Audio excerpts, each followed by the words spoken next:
جو سبب بتایا کہ یہ لوگ مرتد کیوں ہو رہے ہیں، اس سبب میں سے ایک سبب یہ کہا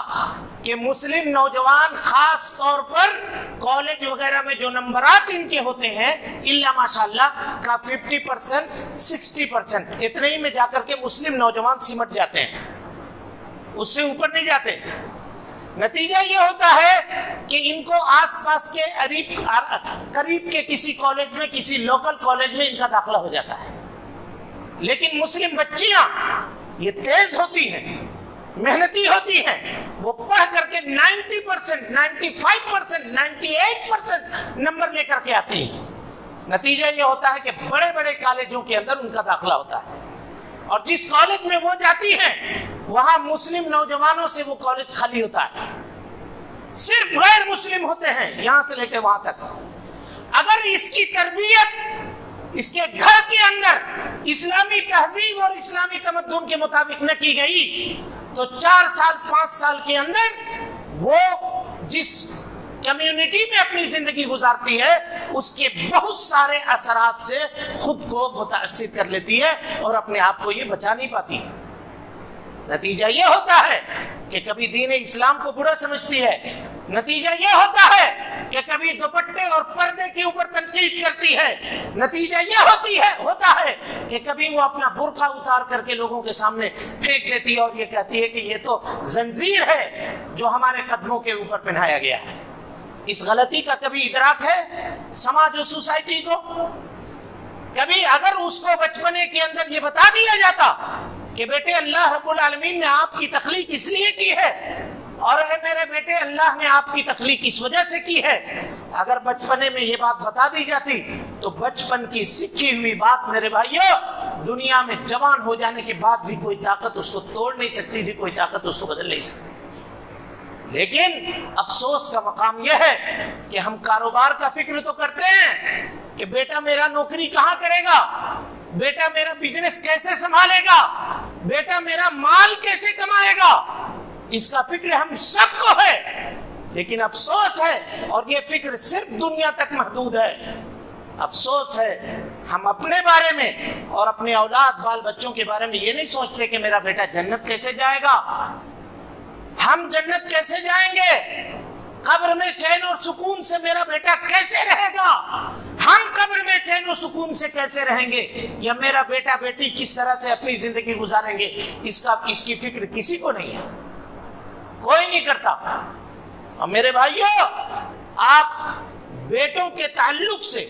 ایک شخص کو کس قدر فکر مند ہونا چاہیے اس کا اندازہ آپ کو میں بتا رہا ہوں۔ ہم لوگ عام طور پہ اپنی زندگی میں یہ سوچتے ہیں کہ ہم جو تکلیف برداشت کیے ہیں بزنس کے تعلق سے ہو یا کسی اور تعلق سے ہو، میرا بیٹا وہ تکلیف برداشت نہ کرے، کہتے ہیں یا نہیں کہتے ہیں؟ ہم جس مصیبت سے گزرے ہیں ہم چاہتے ہیں کہ میرا بیٹا اس مصیبت سے نہ گزرے۔ ہم میں کا ہر شخص جو گارجین ہے، جو باپ ہے، وہ یہ امید اور یہ تمنا رکھتا ہے۔ حضرت ابراہیم کی زندگی اٹھا کر کے دیکھیے، مصیبت کی، دکھ کی، پریشانی کی کوئی ایک شکل ہے جو حضرت ابراہیم کی زندگی پہ نہ گزری ہو؟ کوئی ایک شکل آپ اٹھا کر کے دیکھیں۔ وہ اپنے گھر سے نکال دیا، قوم اور سماج کے لوگوں نے اٹھا کر کے دہکتی ہوئی آگ کے اندر ڈال دیا، سماج کے لوگ دشمن، سب لوگ دشمن، اتنی مصیبت توحید کے اس راستے میں برداشت کرنے کے باوجود حضرت ابراہیم کی دعا دیکھیے، ربنا وابعث فیہم رسولا منہم یتلو علیہم آیاتک ویعلمہم الکتاب والحکمہ ویزکیہم انک انت العزیز الحکیم۔ حضرت ابراہیم نے یہ نہیں کہا کہ اللہ میں تو مصیبت جھیل چکا ہوں، اب میرے خاندان میں کسی کو مصیبت جھیلنے والا مت بنا،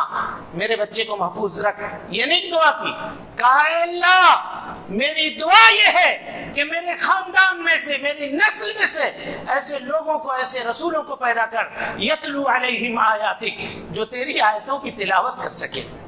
وَيُعَلِّمُهُمُ الْكِتَابَ وَالْحِکْمَةَ، کتاب و حکمت کی تعلیم دے، وَيُزَكِّيهِمْ، اور ان کا تزکیہ کرے، اِنَّكَ أَنْتَ الْعَزِيزُ الْحَكِيمُ۔ یہ حکمت اے اللہ رب العالمین تو غالب ہے، تو حکمت والا ہے، تو ایسا کرنے کے اوپر قادر ہے۔ یہ دعا کس کی تھی؟ اب آپ کیا کہیے گا کہ حضرت ابراہیم علیہ السلام اپنے بیٹے سے محبت نہیں کرتے تھے؟ میرے بھائیو، وہ دنیا کو نہیں دیکھ رہے تھے، وہ آخرت کو دیکھ رہے تھے۔ ان کے سامنے دنیا کی یہ زندگی نہیں تھی، ان کے سامنے قبر کا وہ منزل تھا، قبر کا وہ مقام تھا جہاں اس کو جواب دینا پڑتا۔ ان کے سامنے قیامت کی وہ گھڑی تھی، ان کے سامنے جنت و جہنم کا وہ معاملہ تھا۔ اب افسوس کا مقام ہے۔ حافظ ابن کثیر رحمۃ اللہ علیہ اس بات کو بیان کرنے کے بعد کہتے ہیں کہ دیکھیے، اسلامی سماج اور سوسائٹی کے لوگوں کو کس طرح سے ہونا چاہیے اور کیسا ہونا چاہیے، اس کی ایک مثال دے کر کے میں بات کو ختم کرتا ہوں۔